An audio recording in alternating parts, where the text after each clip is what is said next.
Pak Roy Suryo, Anda mengatakan bahwa pakar telematika. Lembaga mana yang mengatakan Anda itu pakar telematika? Tolong buktikan ke kita. Saya mau sampaikan ke Pak Roy Suryo. Sabar ya Bapak. Siap-siap mental, makan banyak sekarang-sekarang. Makan sepuas, liburan dulu Pak. Jadi makan yang banyak Pak Roy Suryo. Minum yang banyak. Jangankan pergi ke Australia, pergi ke Amerika lagi. Senang-senang dulu. Pak Dr. Tifa, Ibu Tifa, saya panggil Ibu Tifa lah. Ibu Ripa Rismon, ya ijazah S3 tolong diperlihatkan juga lah. Jangan tunjuk hanya punya Pak Jokowi saja. Ijazah S3-nya mana?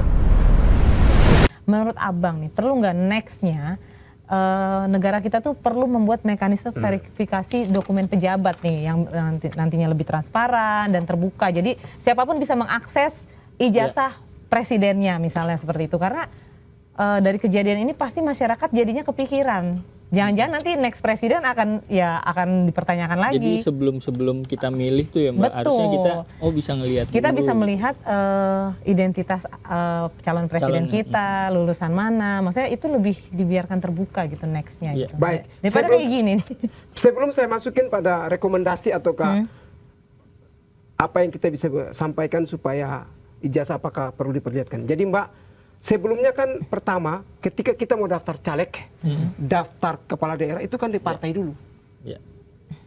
Coba teman-teman protes partainya. Kan PDIP Solo. Kenapa mereka tidak salahkan PDIP? Pak Jokowi sebelum mendaftarkan diri ke KPU harus lolos verifikasi di PDIP. Saat itu daftar di PDIP. Ketika PDIP bilang sudah selesai, maka dialihkan dibawa kepada KPU. Disitulah KPU akan bilang clear. Verifikasi data. Sudah selesai, lanjut pada tahap berikut. Kalau misalkan ditemukan palsu, berarti PDIP salah dong. Harusnya PDIP yang clearkan dulu partainya, termasuk siapapun yang mendaftar di tempat lain. Jadi untuk ke depan, saran saya begini, tidak hanya presiden buat sebuah regulasi yang menyatakan secara spesifik bahwa setiap orang yang maju kepala daerah, maju legislatif, maju bupati, maju gubernur, maju presiden, termasuk diangkat jadi menteri, wajib memperlihatkan ijazah.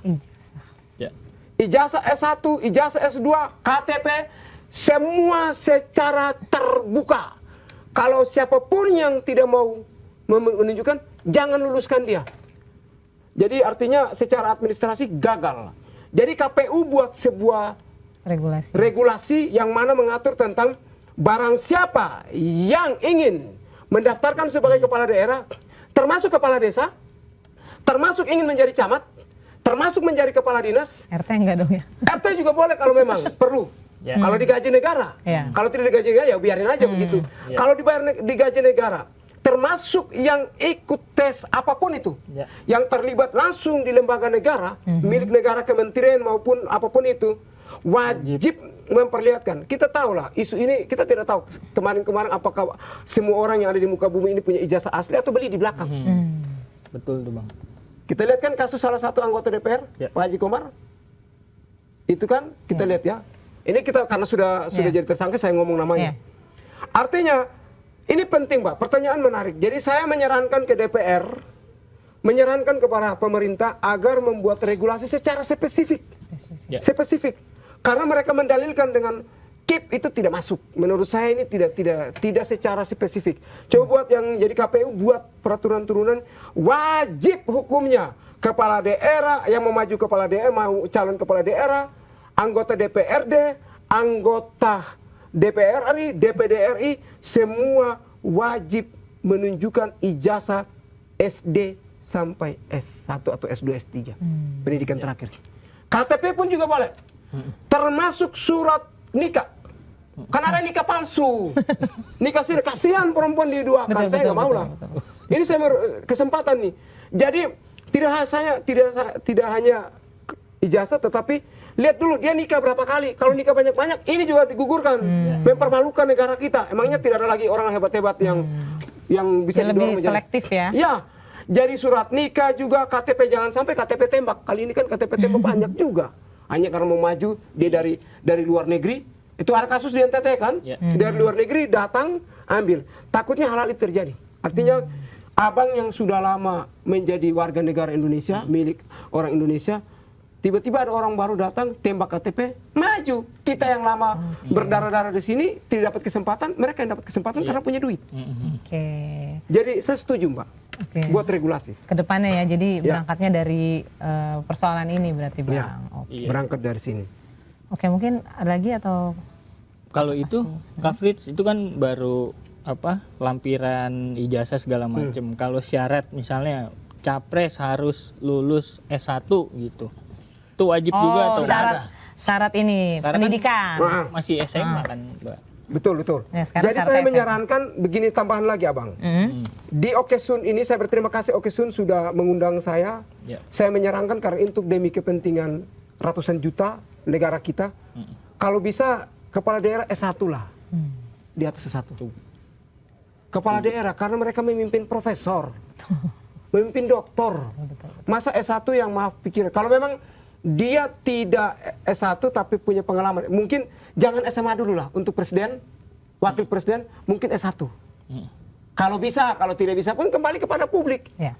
Kalau publik setuju just, kalau tidak ya mau gimana lagi? Kita tidak bisa ikuti ya pemikiran kita, ikuti pemikiran mereka. Jadi kalau memang itu baik adanya lakukan, tapi kalau merugikan jangan sampai nanti ada yang punya potensi karena dia tamat SMA, punya kepemimpinan bagus, kita tidak orbitkan kan juga salah. Daripada dia doktor, profesor, tapi dia naik tiba-tiba 1 jam, 2 jam atau kabar 2-3 hari korupsi, lebih baik ambil orang SMA, tetapi dia bisa membangun negara ini. Lebih baik ambil orang tamat SMA, tapi ketika dia duduk dia perhatikan rakyat kecil, daripada ambil orang doktor. Tetapi ketika dia duduk dia hanya memperhatikan tentang golongannya. Golongannya kaya, rakyat miskin. Harus perpaduan sih ya. Ya, jadi kita lihat kembali kepada kebutuhan masyarakat maunya. Kebutuhannya ya. Oke Bang, mungkin langsung aja closing statement Abang nih. Apa pelajaran yang bisa kita tarik dari kegaduhan panjang ini yang belum selesai-selesai? Mungkin langsung aja disampaikan. Baik. Closing statement saya adalah jangan percaya terlebih dahulu dengan 1-2 orang. Tapi kumpulkan data sebanyak-banyak. Cari tahu informasi sumber aslinya. Misalkan saya yang mengatakan bahwa host punya ijazah palsu, tanya dulu di host. Ini minta maaf, ini saya pakai misalkan ya. Tanyakan dulu ke host. Benar nggak Frit mengatakan? Jangan mudah percaya karena ada 2-3 orang yang menyebar informasi di media sosial. Kita percaya lalu kita juga ikut mengklaim bahwa ijazah dia adalah palsu. Yang kedua, ketika seseorang menyampaikan informasi di media sosial, di WA atau lain sebagainya, cek dulu sumber penulis itu dari mana? Sumber informasi. Apakah betul-betul dari media yang sudah lolos verifikasi atau orang per orang, dan orang per orang juga siapa? Tahu identitas, jangan sampai saya menulis bawa nama Mbak masuk di dalam. Cari tahu, cek and recheck itu penting. Jadi yang berikut adalah kita tunggu di pengadilan. Sabar. Oke, mungkin Abang ada yang mau disampaikan langsung nih kalau Dr. Tifa, Bang Roy Suryo dan kawan-kawan menonton, apa nih yang mau Abang sampaikan langsung? Pak Dr. Tifa, Ibu Tifa, saya panggil Ibu Tifa lah. Ibu Ripa Rismon, ya ijazah S3 tolong diperlihatkan juga lah. Jangan tunjuk hanya punya Pak Jokowi saja. Ijazah S3-nya mana? Pak Tifa juga begitu, S3-nya tolong ditunjukin juga lah. Sampai hari ini kan saya belum bisa tahu tentang data Anda. Ini kan saya minta dia harus verifikasi. Pak Roy Suryo, Anda mengatakan bahwa pakar telematika. Lembaga mana yang mengatakan Anda itu pakar telematika? Tolong buktikan ke kita. Yang berikut adalah, saya mau sampaikan ke Pak Roy Suryo. Sabar ya Bapak. Siap-siap mental, makan banyak sekarang-sekarang. Makan sepuas, liburan dulu Pak. Karena nanti setelah proses pengadilan berjalan dan Bapak dinyatakan terbukti, Bapak akan tidur Hotel Prodio lama. Pisah dengan keluarga. Sedih kan? Sedih. Maka itu belum terlambat. Kalau memang Bapak masih punya hati, tolonglah cari orang-orang tertentu untuk kalau memang Anda mau datang Pak Jokowi, tapi kan kembali ke Pak Jokowi. Jadi makan yang banyak Pak Roy Suryo. Minum yang banyak. Jangankan pergi ke Australia, pergi ke Amerika lagi. Senang-senang dulu sebelum kasus ini sampai di tangan pengadilan dan di situ ditetapkan Anda sebagai terdakwa. Maka Anda siap masuk dalam hotel yang mungkin Anda akan menangis di situ. Jadi Ibu Tifa, masak baik-baik, kasih suami, anak makan enak-enak dulu. Supaya nanti kan setelah masuk kan Anda tidak akan masak buat suami dan anak-anak lagi kan. Itu dari saya. Oke.